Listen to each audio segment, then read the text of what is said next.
Öncelikle hepimizin ülke olarak büyük bir yıkım getiren deprem felaketiyle karşı karşıya olmamızdan kaynaklı zor günlerden geçiyoruz. Deprem felaketi neden olduğu vefatlarımız var, yaralananlarımız var ve her birisi çok özel, çok trajik hikayelerimiz var. Bizler hayatlarını kaybeden tüm vatandaşlarımıza Allah'tan rahmet diliyoruz. Yaralanan bütün vatandaşlarımıza Allah'tan acil şifalar diliyoruz. Ve inşallah ülke olarak hep birlikte bu yaralarımızı sararız.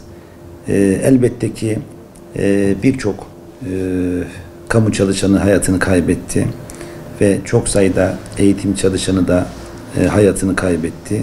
Biz de 7 eğitim çalışanımızı kaybettik Diyarbakır olarak ve 414 vatandaşımızı toplamda kaybetmenin derin üzüntüsünü yaşıyoruz.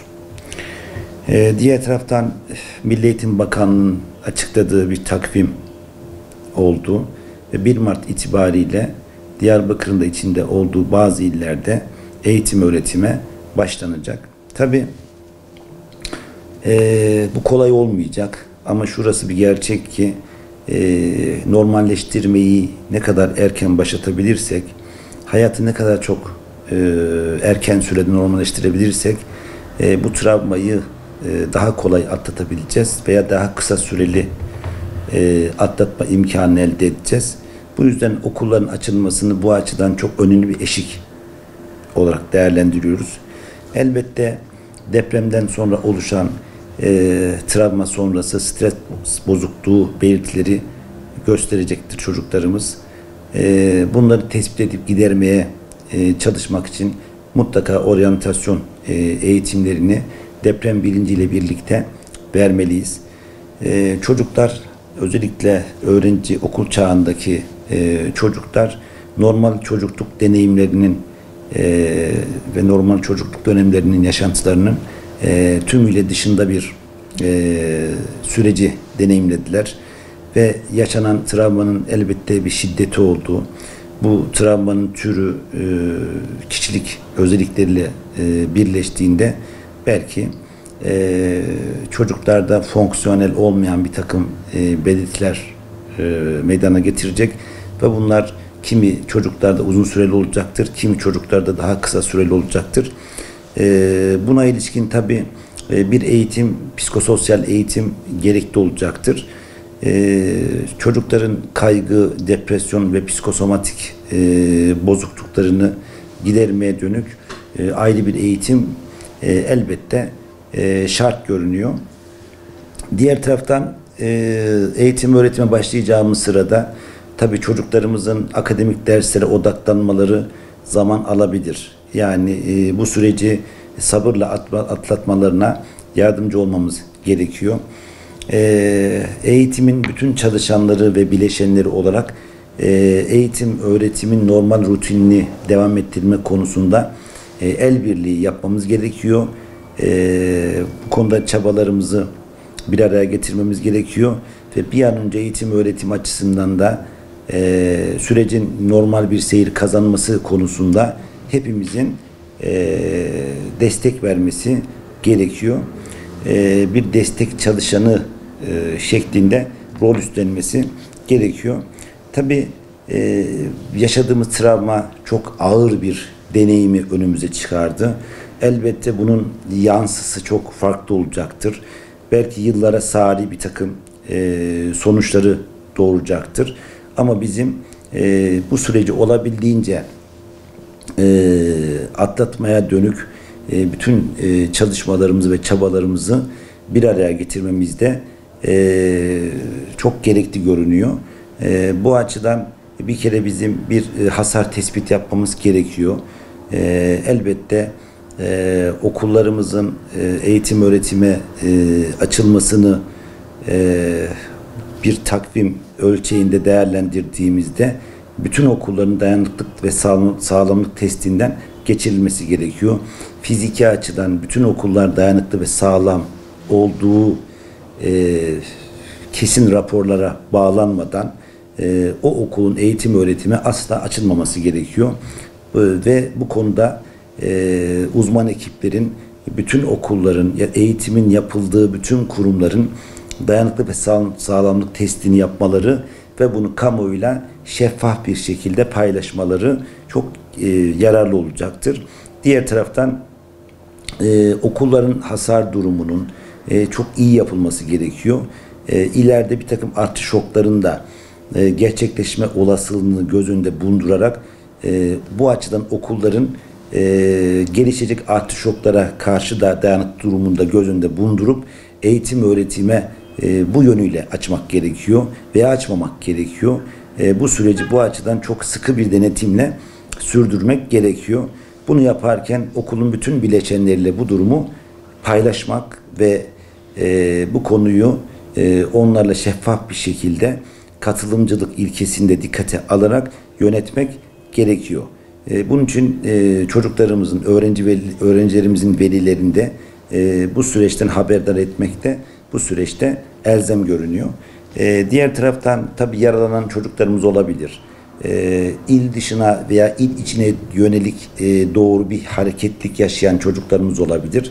Bunun için İl Milli Eğitim Müdürlüklerinin kesinlikle öğrencilerin tespitini çok iyi yapmaları gerekiyor. Yani il dışına doğru hareket yaşayan kaç çocuğumuz var, il içine doğru hareket yaşayan kaç çocuğumuz var ve bu hareketlik merkezden çevreye doğru mu, çevreden merkeze doğru mu, bütün bu tespiti yaparak bir döküm çıkarmalı ve çocukların tespitini yaptıktan sonra o çocukların eğitim öğretim hayatı içerisinde kalmalarını sağlayacak tedbirleri alması gerekiyor. Eğer çocuklarımız çadırda hayatlarını devam ettiriyorlarsa o zaman çadır sınıflar oluşturulmalı.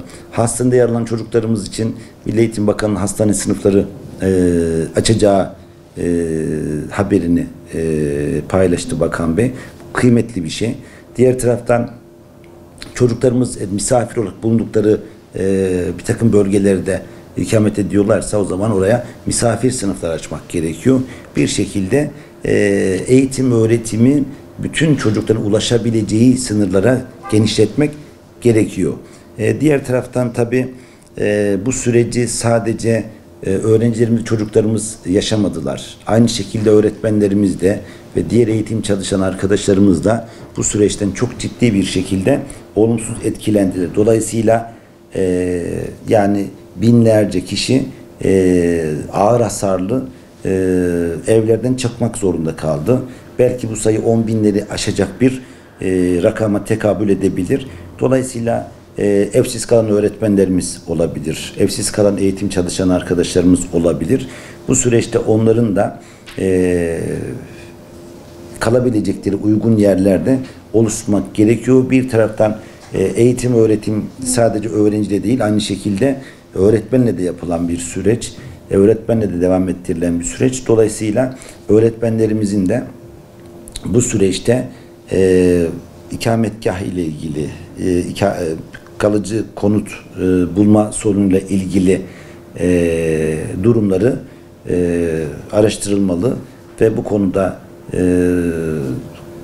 yer problemi yaşayan, kalacak yer sorunu bulunan öğretmenlerimize yönelik bir takım çözümler üretilmeli. Keza bu travmadan olumsuz etkilenen öğretmenlerimiz için de yine bir psikososyal eğitimler verilmeli, psikososyal destekler verilmeli.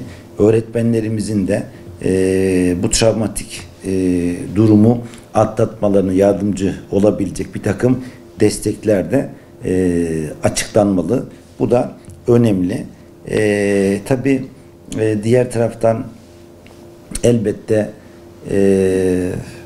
Milli Eğitim'in Diyarbakır özelinde 1 Mart'ta okulların eğitim öğretimi açılmasını biz destekliyoruz. Yani kısmi de olsa mutlaka eğitim öğretim hayatımız başlamalı.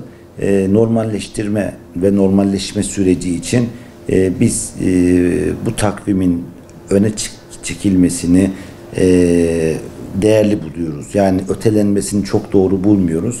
Mümkün mertebe çocuklarımızın normal rutinini yaşayabilecekleri bir sürece hızlı bir şekilde adapte olmaları gerekli görüyoruz. Bunu öğrenci boyutuyla da değerlendirmeliyiz. Öğretmen boyutuyla da aynı şekilde değerlendirmeliyiz.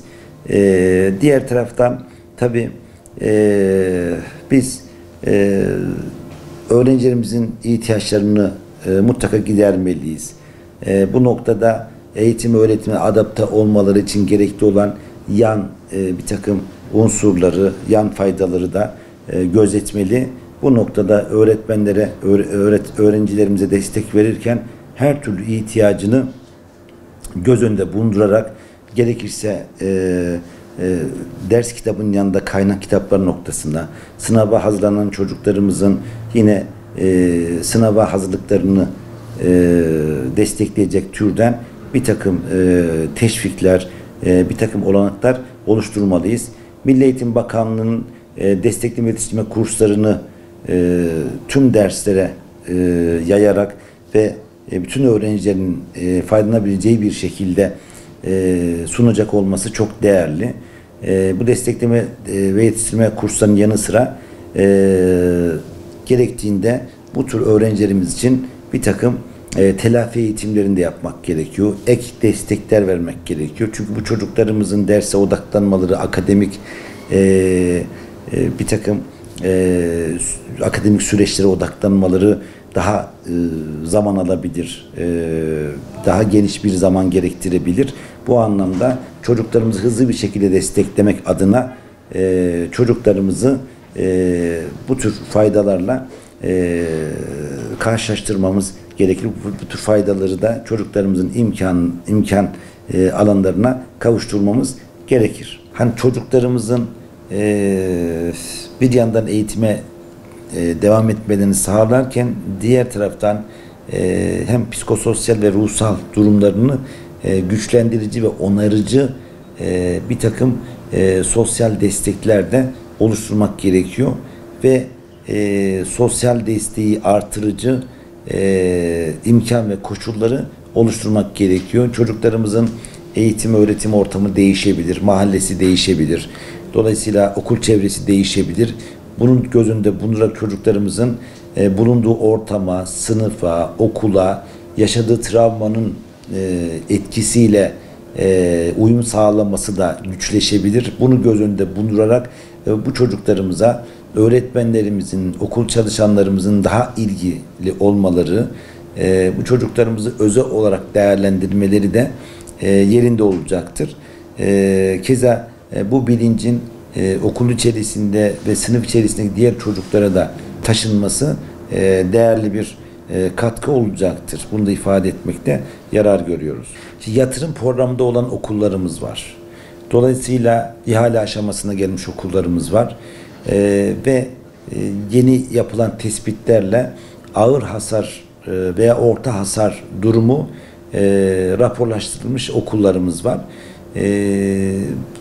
Bundan ötürü ihale aşamasındaki veya sözleşme aşamasındaki veya yatırım programına alınan okulların hızlı bir şekilde bitirilmesinde sağlanması gerekiyor. Çocuklarımızın eğitim öğretim hayatına sağlıklı ve kalabalık olmayan ortamlarda devam etmelerinde bu şekilde imkana dönüştürülmesi gerekiyor. Bu anlamda ağır hasar ve orta hasar durumu tespit edilen okullarımızı çok iyi analiz etmek gerekiyor. Dolayısıyla kesinlikle en önemli ve önceliğimizin fiziki anlamda güvenlik olması gerekiyor. Çocuklarımızın mutlaka güvenli ortamlarda eğitim öğretime başlamaları ön şart olarak görüyoruz. Yani güvenli olmayan hiçbir sınıfta, hiçbir okulda çocuklarımız eğitim öğretime başlamamalı. Gerekirse bu noktada farklı önlemler geliştirebilir. Ders süreleri azaltılabilir.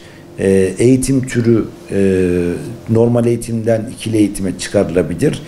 Çocuklarımızın tamamını eğitim öğretim içerisinde